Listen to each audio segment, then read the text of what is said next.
TDP party నుంచే పోటీ చేయాలని ఎందుకు అనుకున్నారంటే ఇప్పుడు అది అధికారంలో ఉందనా? టీడీపీ పార్టీ ఇప్పుడు అధికారంలో ఉంది అని దానిలో పనిచేయటం, పార్టీని వదిలివెళ్ళటం ఇటువంటి అంశాలు నా మనసులో లేవు. మరి ఈ నియోజకవర్గంలోనే టీడీపీ తరపున ఎక్స్పీరియన్స్ ఉన్న వాళ్ళని కాదని మీకు టికెట్ ఇస్తారా? ఇచ్చినా ప్రజలు గెలిపిస్తారా? గత 15 సంవత్సరాల నుంచి తెలుగుదేశం పార్టీ అభ్యర్థులు ఇక్కడ ఓడిపోతున్నారు. నాకే ఎందుకు ఇవ్వాలి అనేది మీరు నన్ను అడగటం కాదు. నేనేం చేస్తున్నాను అడగండి, ఏం చేస్తున్నాను అడగండి. డబ్బు సంపాదించాడు, డబ్బు కాపాడుకోవడానికి రాజకీయాల్లోకి వచ్చారు అంటారు. నేను నవ్వుతా, ఇలా నవ్వుతా.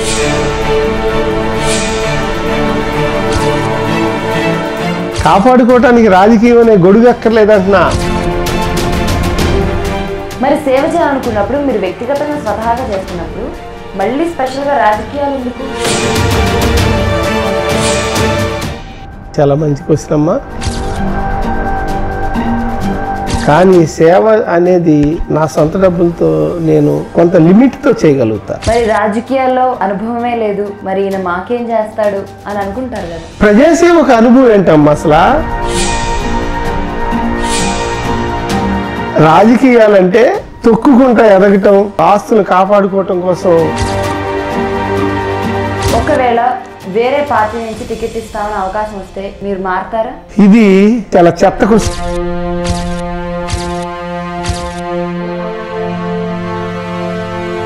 అందుకని మీరు ఈ క్వశ్చన్ అడిగారు. కానీ నాలాంటి వాళ్ళకి అదైతే చెత్త క్వశ్చన్. ఇప్పుడు రేపు ఎలక్షన్స్ వస్తున్నాయి అంటే ఎలక్షన్స్ ముందు చెప్పే మాటలే ఇవన్నీ. నేను ప్రజలకు అన్నీ చేస్తాను, ఇక్కడ ఉన్న సమస్యలన్నీ తీరుస్తాను. వైట్ పేపర్ తీసుకొస్తే రాస్తే సంతకం పెడతా. అంటే సవాల్ చేస్తున్నారా? ప్రజాసేవ చేయటంలో సవాలే, పార్టీ విషయాల్లో సవాలే. 65,000 మంది కుటుంబాలను కలిశాను అన్నారు. మరి అసలు ఈ నియోజకవర్గంలో ప్రజలకున్న సమస్యలేంటో తెలుసా మీకు? సమస్యలు ఉన్నాయి, సంక్షేమం కావాలి, డెవలప్మెంట్స్ కావాలి.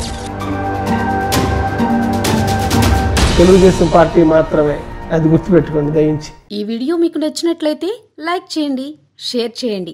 మరిన్ని ఇంట్రెస్టింగ్ అప్డేట్స్ కోసం సోషల్ పోస్ట్ యూట్యూబ్ ఛానల్ని సబ్స్క్రైబ్ చేయడం మాత్రం మర్చిపోకండి. ఎప్పటికప్పుడు వీడియోలు నోటిఫికేషన్గా రావాలంటే పక్కనే ఉన్న బెల్ బటన్ కూడా ప్రెస్ చేయండి.